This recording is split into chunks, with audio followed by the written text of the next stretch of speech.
પણ આપણે માન જ નથી પૂજતા, નથી યાદ કરતા, નથી કશું કરતા. અને નિવેજો બંધ તમે કરી નાખો એટલે શું થાય માસ્તર? શું થાય?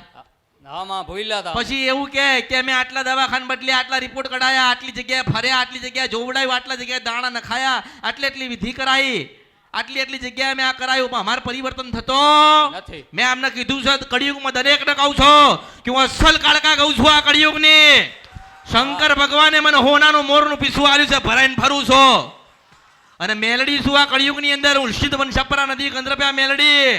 હું શંકર ભગવાન પાસે હોનાની ચલમ લઈને આવી છું. હું ચલમ ફૂકું અને જીવન પરિવર્તન ના થાય તો મારા અવતારમાં ખોટ પડે. હું મેલડી છું આ કળિયુગમાં.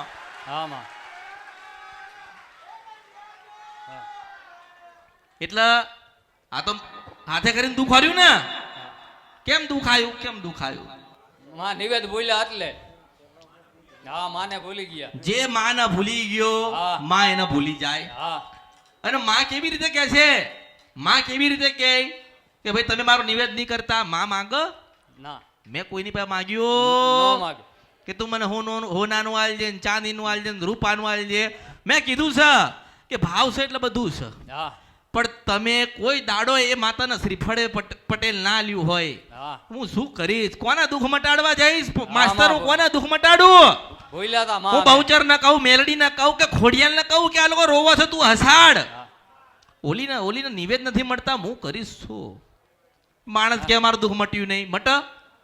મટ ના મટ પટેલ માસ્તર. આ લોકોનું હારું ના થાય. ચાર ભાઈને ભયંકર દુઃખ. આમાં છે આ